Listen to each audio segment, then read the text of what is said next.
Pourquoi tout le monde semble détester l'Argentine aujourd'hui? Salut et bienvenue. Vous avez remarqué quelque chose ces derniers temps? On dirait que tout le monde s'est mis à détester l'Argentine. Pas seulement ses rivaux, mais même des supporters du monde entier semblent maintenant prendre plaisir à voir l'Argentine perdre. Mais pourquoi? Premièrement, l'Argentine est devenue l'une des équipes les plus polarisantes du football.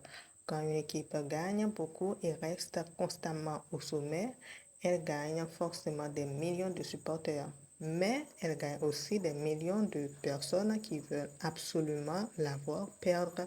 Et l'Argentine est aujourd'hui au centre de cette bataille. Ensuite, il y a Lionel Messi. Pour certains, Messi est tout simplement l'un des meilleurs joueurs de l'histoire du football. Mais pour d'autres, les années de débat sur Messi et Cristiano Ronaldo ont créé une énorme rivalité entre les supporters. Alors, quand l'Argentine gagne, ses fans célèbrent.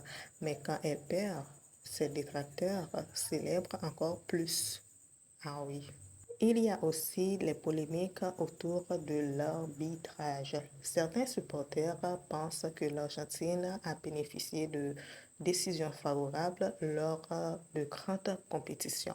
Que ces accusations soient justifiées ou non, elles ont créé une perception chez certains fans, celle que l'Argentine serait parfois favorisée. Et une fois que les supporters commencent à penser ça, il devient très difficile de changer leur opinion. Ah oui. Il y a également le comportement de certains joueurs argentins sur le terrain. La passion, les provocations, les disputes, les célébrations. Pour les supporters argentins, c'est simplement de la passion et de la compétitivité. Mais pour d'autres, cela peut sembler arrogant, irrespectueux et beaucoup trop agressif. Et forcément, cela crée encore plus de détracteurs. Et puis, il y a les rivalités historiques. L'Argentine possède des rivalités très fortes avec plusieurs nations. À chaque fois qu'elle joue, des millions de personnes veulent la voir gagner, mais des millions d'autres veulent la voir perdre. C'est aussi ça le football.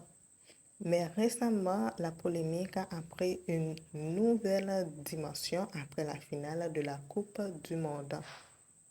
Le match était déjà extrêmement intense, mais les scènes qui ont suivi la rencontre ont déclenché de nombreuses réactions sur les réseaux sociaux.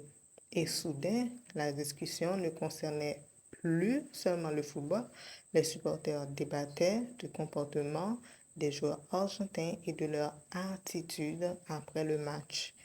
Et les réseaux sociaux ont évidemment amplifié toute cette polémique.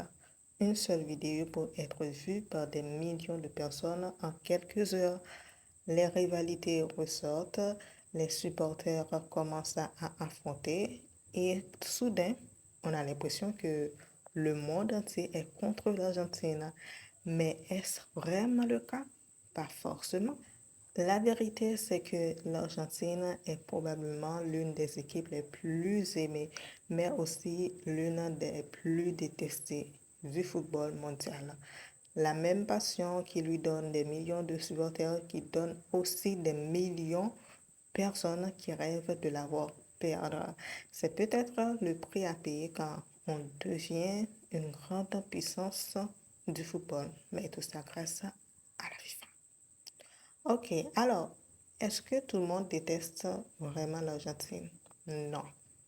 Mais une chose est certaine, l'Argentine est devenue l'une des équipes les plus controversées et les plus polarisantes du football. Et que vous l'aimez ou que vous le détestiez, bon, désolé, la détestiez, l'Argentine trouvera toujours un moyen de faire parler d'elle. Ok, merci à vous.